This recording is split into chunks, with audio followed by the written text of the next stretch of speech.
Investment, business, share എന്നൊക്കെ പറയുമ്പോൾ സ്വാഭാവികമായും ഒരു മുസ്ലിമിന്റെ മനസ്സിൽ വരുന്ന ഒരു ചോദ്യമുണ്ട്. നമ്മളൊക്കെ മുസ്ലിമീങ്ങളാണ്. അപ്പൊ ആസ് എ മുസ്ലിം നമ്മൾ ഇൻവെസ്റ്റ് ചെയ്യുന്ന സമയത്ത് ശ്രദ്ധിക്കേണ്ട കാര്യങ്ങൾ എന്തൊക്കെയാണ്? പ്രധാനമായും മൂന്ന് കാര്യങ്ങളാണ് നമ്മൾ ശ്രദ്ധിക്കേണ്ടത്. നമ്പർ വൺ, കമ്പനിയുടെ ഗൂഡ്സ് ആൻഡ് സർവീസ് ചെക്ക് ചെയ്യുക എന്നുള്ളതാണ്. അതായത് കമ്പനി ജനങ്ങളിലേക്ക് പ്രൊവൈഡ് ചെയ്യുന്ന ഗൂഡ്സ് എന്താണ്, കമ്പനി ജനങ്ങളിലേക്ക് പ്രൊവൈഡ് ചെയ്യുന്ന സർവീസ് എന്താണ്, ഹറാമായതാണോ ഹലാലായതാണോ എന്ന് കൃത്യമായിട്ട് ചെക്ക് ചെയ്യുക. ഹലാലായതാണെങ്കിൽ നമുക്ക് അതിൽ ഇൻവെസ്റ്റ് ചെയ്യാൻ പറ്റും.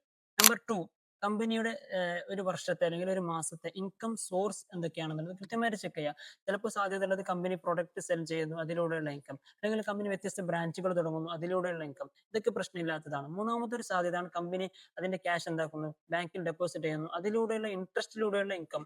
അപ്പോൾ ഇൻട്രസ്റ്റിലൂടെയുള്ള ഇൻകം വരുമ്പോൾ അതിൽ ഹറാം കലർന്നു, അപ്പോൾ അത് കമ്പനിയിൽ കലർന്നാൽ അത് നമുക്ക് പറ്റുന്നതല്ല.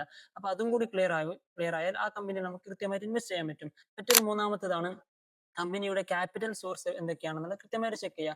കമ്പനി കമ്പനി തുടങ്ങാൻ വേണ്ടിയിട്ട് എവിടെ നിന്നൊക്കെയാണ് ഇൻകം സ്വരൂപിച്ചിട്ടുള്ളത്. ചിലപ്പോൾ പബ്ലിക് ഫണ്ട് ആയിരിക്കും, ജനങ്ങളിൽ നിന്ന് സ്വരൂപിച്ച ഫണ്ടായിരിക്കും, അല്ലെങ്കിൽ ഒരാൾ സ്വന്തം ഇട്ട് തുടങ്ങുന്ന ഒരു ബിസിനസ് ആയിരിക്കും, അല്ലെങ്കിൽ മൂന്നാമത്തെ ഒരു സാധ്യതയാണ് ബാങ്കിൽ നിന്ന് ലോൺ എടുത്തുകൊണ്ട് തുടങ്ങുന്ന ഒരു കമ്പനി ആയിരിക്കും. അപ്പൊ ബാങ്കിൽ നിന്ന് ലോൺ എടുക്കുകയാണെങ്കിൽ അതിന് ഇൻട്രസ്റ്റ് വരും, കമ്പനി ഇൻട്രസ്റ്റ് പേ ചെയ്യേണ്ടി വരും, അപ്പൊ ഹറാമ് കലർന്നു. അപ്പൊ അത്തരത്തിലുള്ള ഇൻവെസ്റ്റ് ഇസ്ലാമിൽ പറ്റൂല. അപ്പൊ ഈ മൂന്ന് വിഷയങ്ങളിലും ക്ലിയർ ആണെങ്കിൽ, ഇസ്ലാമികമാണെങ്കിൽ ബ്ലൂ ടിക്ക് ആണെങ്കിൽ നമുക്ക് അത്തരത്തിലുള്ള കമ്പനിയിൽ ഇൻവെസ്റ്റ് ചെയ്യാൻ പറ്റുന്നതാണ്.